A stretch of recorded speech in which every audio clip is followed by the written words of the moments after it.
kamu mencuri. Dia hanya ingin bilang, berani nggak kamu bersumpah bahwa kamu tidak mengambil apapun dari rumah majikan. Bersumpahlah bahwa saya tidak mengambil apapun dari rumah majikan saya. Jika saya mengambil apapun itu, barang majikan, saya rela seluruh keluarga saya meninggal dunia karena kesalahan saya. Nah ini sudah bukan berbicara tentang polisi lagi, ini bukan berbicara tentang harkat dan martabat. Tetapi ini karena sudah jauh, Mbak Harninya udah nggak ada di Hong Kong, posisi ada di Batam. Nah, mungkin bisa di-share teman-teman, Mbak Harni udah ketemu sama saya sudah SMS, tapi Mbak Harninya belum jawab, saya hanya minta, majikan hanya minta satu, sumpah aja. Jadi Mbak Harni, saya yakin kamu nggak mencuri, berani nggak bersumpah?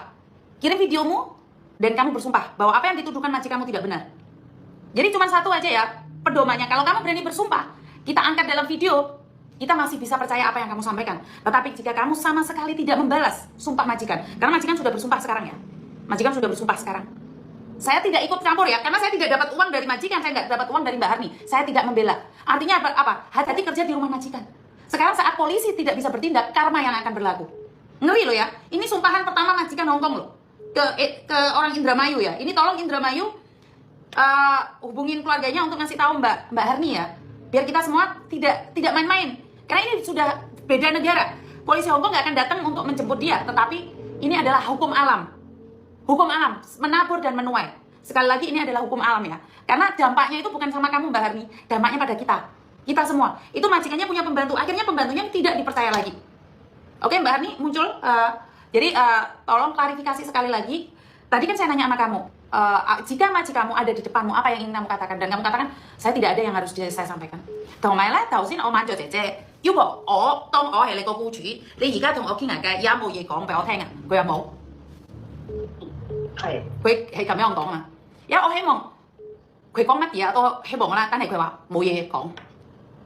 冇錯，係，唉。我真係我而家聽完佢，其實我哋本來一直都仲希望佢係有乜嘢原因走。可能因為你頭先講俾我聽，因為佢個老公唔好嘛。雖然我話佢老公唔好都唔好原因啦，攞我啲錢唔係呢個原因嘅。所以點解話唔係呢個原因？點知真係唔係呢個原因？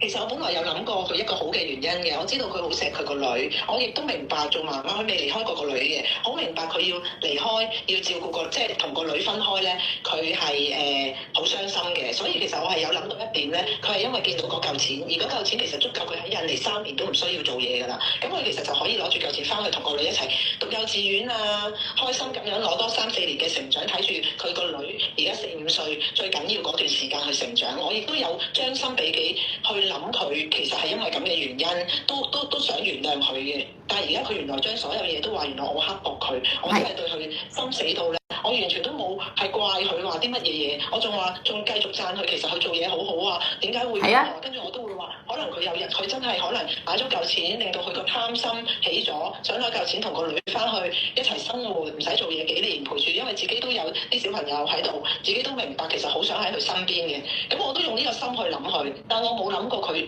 真係反轉豬肚，就將所有嘢原來係咁不滿。你不滿嘅時候，平日你又唔講，其實大家做嘢係可以講噶嘛。你覺得辛苦嗱，你首先仲要講，佢話我哋唔俾佢放假，其實佢從來真係冇話過要放假。我甚至乎叫佢，我知道啊，你個老公個妹妹喺度噶喎，你要唔要係你嘅親人？你要唔要放假去同下佢啊？唔使。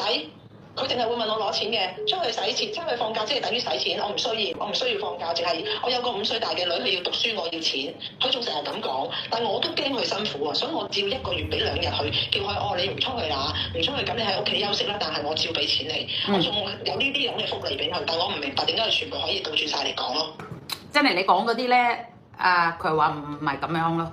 所以點解咧？我先係講俾姐姐聽，係香港，你冇講俾我聽你要錢，你要放假，你要放假，你冇講俾我聽我唔需要放假。呢個其實做人你冇可能2年冇放假嘅，1個月1次都可以嘅，你冇可能你唔成日話要錢，因為你會黐線嘅。呢個係事實，我先係講俾姐姐聽，你冇呃你自己啦，你冇呃僱主。喺香港我唔使放假，但係真係到香港佢肯定要放假。你收我啊！原來係咁，我而家知啦。你而家咁樣又教識我啦，所以我都話原來其實佢話唔使放假係要放假，但係我都真係有俾佢放假啊嘛都。唔係啊，因為姐姐咧成日咧，我覺得我估可能，所以點解成日我講我點解我 educate 個姐姐咧？因為個僱主諗唔到你諗緊乜嘢啊，我唔知你想要乜嘢啊，你要講啊嘛。但係佢講好驚，你唔講仲更加驚。你講俾僱主聽咧，有兩個 result 㗎。第一，僱主唔中意炒你；第二。姑住中意，跟住對你好好，因為知你個意思啊嘛。咁你乜都冇講，大家唔知，我唔知，你唔知，我唔知，咁咪係點啊？係啊，冇錯啊。所以點解自己咁樣？係佢如果佢就算而家咁樣不顧而去偷走咗，就咁冇通知我之下走咗，其實佢都爭我1個月代通知金㗎。係啊，其實都係違約，佢都係犯法，係都仲爭我1個月㗎。係，有句話翻啦，印尼佢有2個月錢啊嘛。佢頭先講俾我聽嘛，佢話上個月同埋今個月啊嘛，佢有2個月錢佢帶翻印尼嘛。因為我問佢姐姐買機票你自己買，跟住你翻印尼你要錢啊嘛，同埋咧係白單咧都要錢啊嘛。點解你上月生活係白單咧？點解你翻好下咧？佢話佢有錢啊嘛。係啊，係啊，每個月啲人工啊嘛，佢每個月啲人工嗰啲錢啊嘛，儲埋可以翻到去㗎，佢係。我知，但係問題咧，其實你走要1個月通知㗎嘛。係啊。而家冇講佢頭夜，而家冇講頭夜啦。係香港有係啊，有個 rule 啊嘛，你要睇㗎嘛。你唔係中意找咪找咯。係啊，冇錯啊。而家我冇講緊佢頭夜，我頭先都講俾佢聽，我冇講緊你頭夜。你覺得你做而家啱唔啱？佢知佢唔啱，但係點解你做？係啊。係咯。好，咁一陣間咧，俾我少少時間，我私下同佢聯絡。其實佢知唔知發生咩事？雖然頭先你叫我做嗰啲咧，我會講俾佢聽。如果佢唔做，我做唔到，係咪先？大家知㗎啦。但係其實都真係好感謝你哋呢個平台。如果唔係有你呢個平台咧，我諗如果淨係我自己單方面同 Hani 咧嘅發生呢件事咧，我只會從以後都覺得咧印尼人真係衰人嚟。但係有完你呢個平台之後，我又覺得好彩你哋呢個平台，我先會再重新又對印尼人有翻少少好感啦。如果唔係，我真係覺得印尼人真係點解會真係喺出面大家都話印尼人唔好，今次就證明俾我睇係。但係我而家見到 Uni 小姐你之後，我又突然之間又有少少改觀，原來你哋都有正義嘅人，所以我真係好感謝你哋。因為點解咧有呢個平台咧？其實講真，我成日講俾姐姐聽，因為我哋喺香港打工玩錢，冇玩嘢。我成日講俾姐姐聽，我唔理你同個僱主玩嘢，係咪同邊個玩嘢，同屋企人玩嘢，因為我哋嘅目的喺香港做乜嘢？做嘢揾到錢，分印尼。揾錢係咯，我成日講俾姐姐聽，呢個平台得 remind 你哋。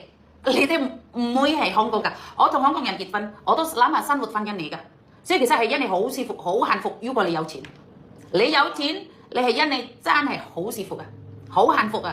所以點解咧？你而家唔係25歲啦，你可以打工；你52、61，你可以退休翻印尼，你錢都大把錢。所以點解咧？辛苦香港人好辛苦做香港人，因為香港人咧打工咧唔係第一個工啊，有之後做晏晝夜晚黑都打工㗎，個目的因為生活喺香港咧好大壓力，所以有時我需要講俾姐姐聽，香港人咧其實好多 under pressure 嘅，即係 under pressure， 唔係。所以我哋賺嗰個薪金好似多過你哋，但其實我哋嘅消費，我哋租一間屋食個飯，我哋都可能係你哋好多倍嘅，其實都差唔係都差唔多㗎。賺嘅錢都係好辛苦。係啊，差唔多㗎，真係差唔多。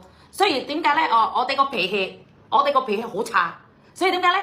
個姐姐點解要姐姐？個原因一個幫我哋啊嘛，啱唔啱啊？係解決個問題啊嘛，唔係你哋個問題俾我哋啊嘛。冇錯。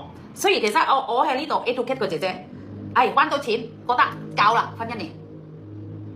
因為有新姐姐會喺香港啊嘛，冇諗咁多，唔使希望顧住對你好似屋企人，唔使，我哋搞掂啦，完約翻印尼，搞掂晒。但係希望冇搞嗰陣，冇偷嘢，冇打小朋友，冇打女人家。係，冇錯。我成日講俾新個姐姐想要入香港，我成日講，喂，喺香港行要好快喎，攬都要好快，乜都要快啲，因為香港人咧好緊張，好似聽日冇時間。但係喺印尼唔係噶嘛，我哋好冷靜㗎喺印尼，做唔到咪停日咯。但係喺香港做唔到，所以俾我少少時間，我試下同姐姐傾下偈先嚇。好，唔該晒，OK，拜拜，係講啊。Mati.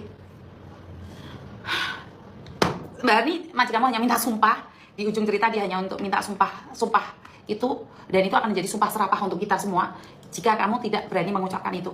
Jika kamu berani mengucapkan itu, majikan menganggap semuanya udah selesai, dan ini nggak pernah terjadi ya.